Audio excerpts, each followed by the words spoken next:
Hello, everybody. This is Gregory with 5-Minute Catholic Apologetics, where 5 minutes of your time may get you to the divine. Today, we're going to talk about the great Saint Ambrose of Milan. Now, before we begin, let's start with a prayer. In nomine Patris et Filii et Spiritui Sancti. Amen. Gloria Patri et Filii et Spiritui Sancto, sic ut era in principio et nunc et semper et saecula saeculorum. Amen. St. Ambrose, one of the four doctors of the church, the classic doctors, along with St. Augustine, Saint Jerome, and Saint Gregory the Great. He was born in 340, died around 397, and his actual name is Aurelius Ambrosius, and his feast day is December 7th. So why is St. Ambrose considered one of the doctors of the church? Well, typically the doctors of the church had a very prodigious output of writing, so that's one of the things, and we'll talk about that later. But a little backstory. His mother was a Christian, kind of like St. Augustine, which we'll talk about later here. And he was trained in law and in philosophy, like a lot of things. And his family was wealthy. He came from a wealthy family. And eventually he became governor of the present-day area of Milan.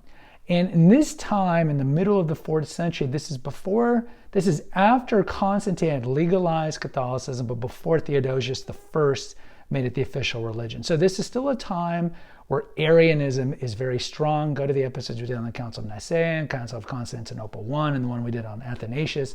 We really cover Arianism in those 3 episodes. And this is a time where paganism is still pretty prevalent, though dying down. And so this is kind of the milieu that Ambrose is in. So Ambrose, there's a story about when he was a child, a swarm of bees came and they dropped honey on him, and his father saw that as a sign that he was going to be a gifted speaker. And St. Ambrose is one of the most gifted speakers. He's up there with like St. John Chrysostom, another person we have an episode on. So eventually he became governor of present-day Milan area, and when the bishop died in 374, he went to the meeting just to maintain the peace because the Arianists were fighting I guess you could say, Orthodox Catholicism. And the people were like, you be the next bishop. And he's like, I'm not even ordained. And he ran away. But eventually, he was ordained. And they made him a bishop. This is back in the day where, the mob had a lot more power. We talk about the episode on St. John Chrysostom as well. It's like the mob had a lot more power. But he became a bishop, and he was a great bishop. He gave a lot of his money to the poor. He was known for his asceticism. Go to the episode on how great and important that is. He would pretty much only eat on the weekends. He prayed long hours in the night. And the main reason St. Ambrose is famous is because he fought against Arianism in the West. We think of like Athanasius in the East, but Ambrose was the one that was fighting it during that time. The current emperor at the time was very sympathetic toward Arianism, and it came to a point where the emperor, it was more like the local regional governor said, look, half of these churches in Milan are going to have to become Arianists. And Ambrose is like, there's no way I'm going to forsake any of these churches to a false religion. And he's got a great quote. The guy was so mellifluous and so loquacious with his tongue. He was great. He said, no, I'm not going to have anything to do with that. Sorry. So he fought against Arianism. And the other big thing that he's known for is his sermons, like St. John Chrysostom, great with his sermons. Most of the writings that we have of St. Ambrose were actually sermons that his disciples wrote down, and that's what we have today. He officially, I think, has like 11 books, but most of them are just kind of homilies. And he also has a commentary in the Old Testament. He has a commentary in the New Testament. I mean, you can read these. And so he wrote a lot, and he is known for just being a vociferous, passionate defender of Orthodox Catholicism. He's also known for being the man who baptized St. Augustine. Now, we don't have an episode on Augustine yet, but as most of you guys know, Augustine kind of lived a wayward life, and he believed in kind of what we would call now heretical Christian beliefs when he was in Carthage. He eventually, and you can read this in his Confessions, which I read some time ago, he eventually moved to Rome and then eventually moved to Milan.